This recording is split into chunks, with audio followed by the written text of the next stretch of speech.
This is a theory video. We are here to have fun with speculating about lore questions. Don't take everything said here as the truth. Get your Originium foil hats ready. My name is QaiserMlg. First proper theory video in a while, boys, and I got a big one for you. Today we're gonna indulge in some good old Arknights theorizing. We will look at the Sancta, we will look at the Sarkaz, we will discuss what their differences are and how those differences make them very, very similar to each other. Then combine that with some stuff from Guide Ahead in order to answer the question of the relation of those two races, so that we can then answer the most important question: how does this affect LeBron's legacy? But today it will be slightly different. Instead of creating a big line of argumentation which then leads to one big theory, this video will be structured into 4 medium-sized theories, which then lead to a general statement, a general theory, which can be taken away from this video. It's okay if you don't understand what I just said, just enjoy the thing, yeah? Let's start this shit with looking at the two races and comparing them for a bit.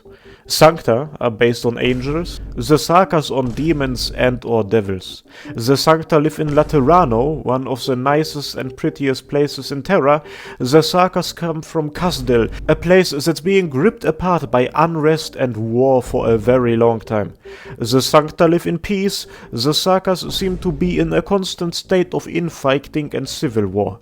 While the Sancta seemingly are found in many places, there is active discrimination against the Sarkaz in seemingly most places. We know that even countries who accept the infected don't accept the Sarkaz.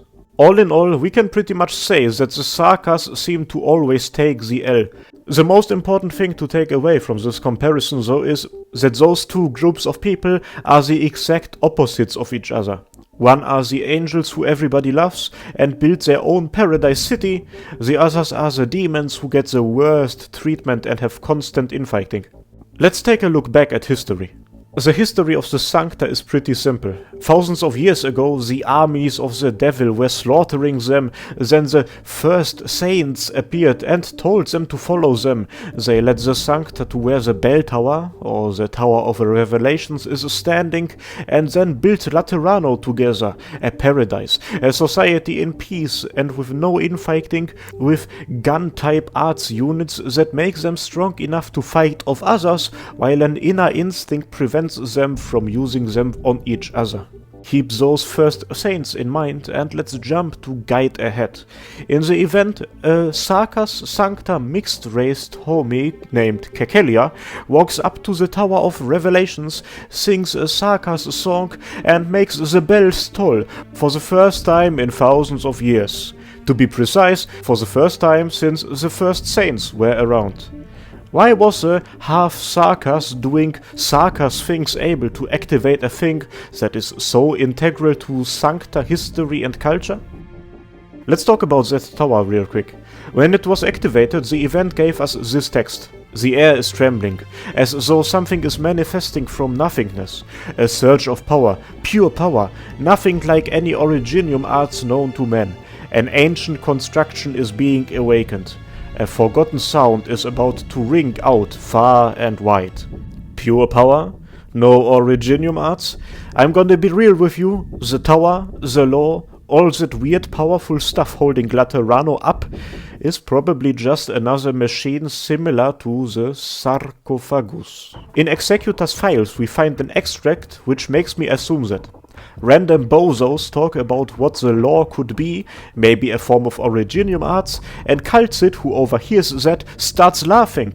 Kaltzit, the Poggy Cat, the one who once was responsible for studying the sarcophagus, who was actively looking for ancient relics like it, and who has a fucking spine Rayquaza with her that gets described to not be Originium arts, but something else.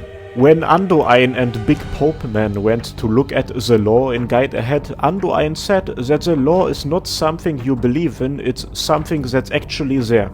There's also machine sounds to be heard in the background. Another indicator for the law tower thing being a machine similar to the sarcophagus, the thing is confirmed to have been there even before Laterano was built. It's one of the oldest things in Terra. Now, why does that even matter? Well, it's the connection to the lore, which gives the Sancta all of their pre-order bonus features, and if they get disconnected from the lore, they start to lose those. I think it can be said that it is the lore which makes a Sancta a Sancta. And that's where their backstory comes into play.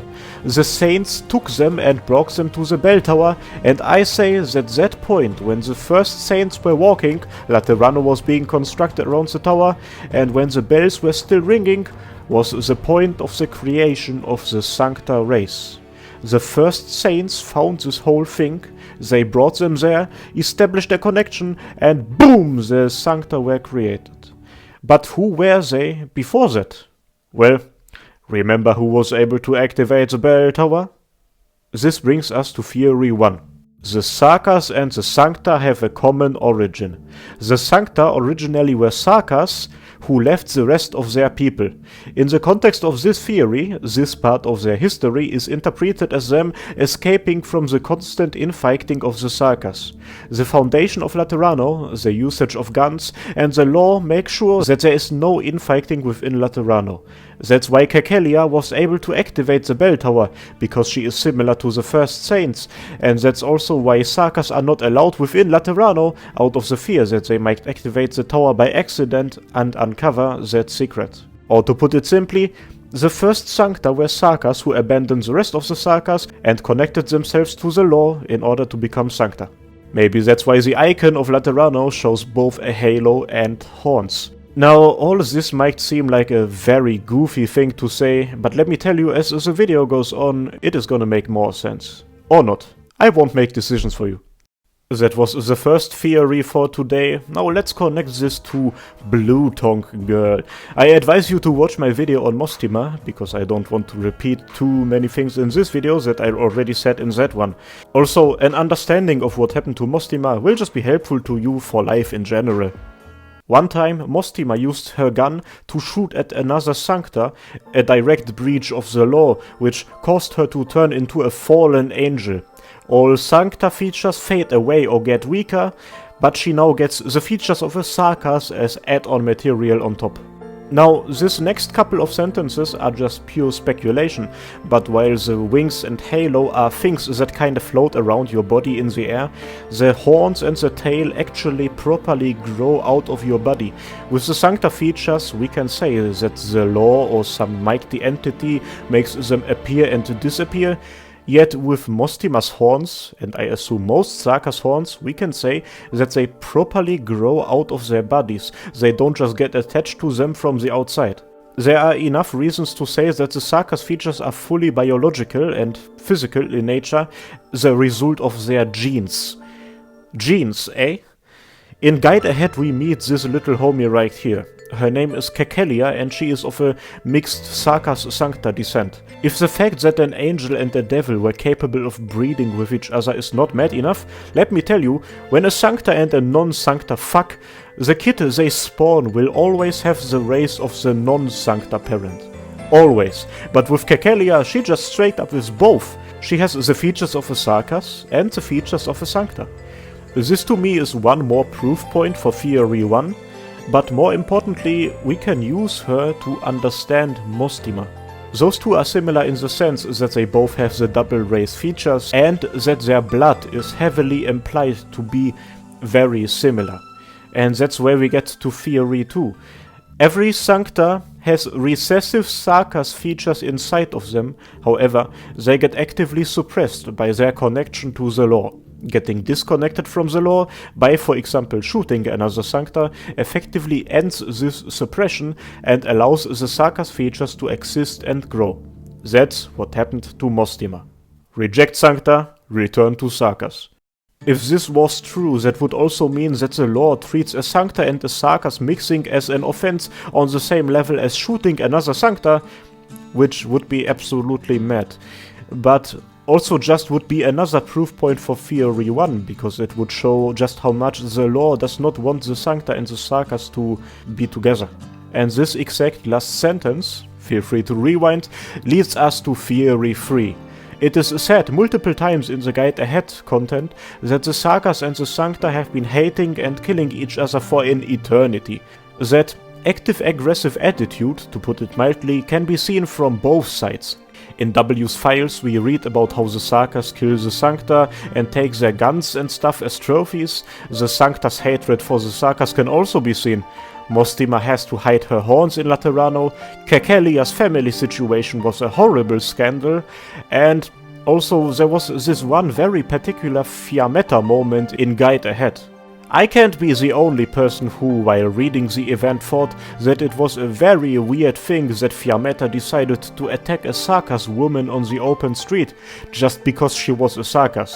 Like, she was selling fucking candy to them, having small talk and that, and the second Fiammetta gets aware of that woman's race, she just assumes that she is an infiltrator and tries to kill her. Now you can say that Fiammetta is not a Sancta, and that is true, but exactly that is my point. It is not just a couple of Sancta and a couple of Sarkaz hating each other, it's Laterano as a system hating the Sarkaz. Fiammetta works for the Lateranian government, and the moment she saw a Sarkaz, she assumed her to be an evil infiltrator. Laterano is the country of the Sancta, and it is making sure that every Sancta has it well, even when they are not in Laterano. They enforce the rights of the Sancta everywhere, even at Rhodes Island. They seem to actively follow that goal of ensuring the well-being of the Sancta, but I am gonna make the statement that there is one more goal besides making sure that one group has it well, making sure that another group has it bad. Lateran forces are pretty much confirmed to perform strikes into Kasdel's territory, as can be seen by the fact that the Mostima team saw a mission into the country as a routine mission, and by the fact that Patriot is confirmed to have fought the Gun Knights of Laterano back when he was still fighting under Ferisa, the King of Fiends, leader of Kasdel. Speaking of Ferisa, back when she was leading the Sarkaz, she wrote a letter to Kaltzit in which she was worried about outside forces interfering with her plans of rebuilding Kasdel. No matter whether you believe in Theory 1 or not, this anti-Sarkaz attitude has historic reasons, because no matter what the actual origin of the Sancta is, they were slaughtered by the armies of the devil. There is some sort of historic rivalry there. I get that whole angels versus demons thing, but isn't it very overkill to continually fight against the Sarkaz thousands of years after that? Sure, there's Sarkaz bandits and mercenaries who are possible threats to the Sancta, yet let's be real, if they wanted to completely get rid of them, the best solution would have been to help Ferisa fucking stabilize the region instead of quite possibly helping with causing even more problems. After all, Sarkaz are not evil by nature. Vigna and Matrok exist, my G, it is just that they get seen as inherently evil by Laterano. Angels be like, Sarkaz equals bad. I'm even gonna go ahead and say that even the Summit of Nations we see in Guide Ahead is a result of the Lateranian anti-Sarkaz attitude. This is pretty much a spoiler for Chapter 10, which will come out in a couple of weeks, so I will not read out what I want to say, but just put a text box on the screen where I share my thoughts with you. To those of you who want to avoid spoilers, just look at your wall for a couple of seconds while I sing my most favorite Katy Perry song. 3, 2, 1... California girls are unforgettable, da da da, bikinis on top. All of this leads me to create the following theory. Theory 3. The point of Laterano's existence is to make sure that the Sancta live in paradise and that the Sarkaz live in hell. That's how I think it originally was intended anyway. Think about it, everything absolutely perfectly fits together into this narrative. A couple of elitist Sarkaz decided to leave the rest, turn themselves into angels using the powers of the law, and then made sure that the rest of the Sarkaz would forever stay in the constant state of infighting in which they left them. It just all fits so perfectly together, I'm gonna bust! However, then comes Theory 4. This one is very short, it's essentially just Theory 4. Things will change. The current Pope allowed Kekelia to sing the song, he allowed her to keep a gun, he allowed Mostima to stay alive and continue working for Laterano, although there are voices who were against it. And the law didn't punish him for any of those actions either. Now, theoretically you could say he really just made sure that they both stay away as far as possible from Laterano's regular society, but at least he didn't outright kill them, which in and of itself is actually big. Like, unironically, everyone in the event was trying to keep Kelia away from him. I can't help but think that everybody thought Popey Boy would have just sent her to the Shadow Realm, which I assume means that every other Pope before him might have done exactly that. Now, Pope has spared those too. He has spared the life of Anduin. He even showed him the secrets of the law. There will be some sort of change. Is it because the Pope wants it? Is it because the law endorsed the change and wants the Pope to bring it to the world? I think it is very much possible that the law has decided that it is time to go, or at least time to change things up a little bit. I don't think that the discrimination of the Sarkaz in Laterano will end anytime soon, and I'm gonna say that I don't think that Popeye is a good guy, real talk, but I think that no matter whether the institutions of Laterano and or the law will change, I think that at least the tensions between the two races will calm down a little bit. Those were the 4 theories of today. Let's have a quick summary. Anyway, I'm gonna read all of that out. Those are a couple of takes I have on the Sancta and the Sarkaz. Time and future events will tell whether any of that stuff is true or not. What can we take away from that? The grand theory of this video is that Sancta are just Sarkaz whose Sarkaz features are being actively suppressed by their connection to the law. That's the final theory of this vid. I have made a pretty similar claim in a video in the past. Back then I called it the Ars theory, so I think we can say the things that you should take away from this video is Ars. And this is where we have to start worrying about LeBron's legacy, because this is just a theory, an Arknights theory. Did I say it right? I never actually watched that guy back in the day, I didn't speak English back then. But I'm quite interested in what you guys have to say about this. There have been a couple of insanely interesting comments under the Mostima video, which had takes that were kind of similar to what I was saying here, so now it's your turn. Depending on whether you think all of this bullshit makes any sense or not, either comment W theory or L theory, and if you want to, with an explanation attached to it where you explain your thought process. Or just the thought process, or whatever, just comment what you had for breakfast today. And if you have a completely different theory, drop it as well. That's the beauty of Arknights, the fact that information gets dropped over time, giving us enough time to speculate and create theories, and have discussions and such. The One Piece! The One Piece is real! Now let me thank my wonderful channel members. Thanks to all of you, and a big shout out goes to Ankoku, Azriel, Carousel Afa, Chris, Daniel Henriquez, Demoboy125, Erwin Heckler, Jimshot First, Longo, Neo, Salvessa, Written, and the Phoenix. Thanks a lot for your support, guys, and to you, thanks for watching, and I hope that I will see you next time. Cheers! Reflecting that's the truth. It's only worse than two.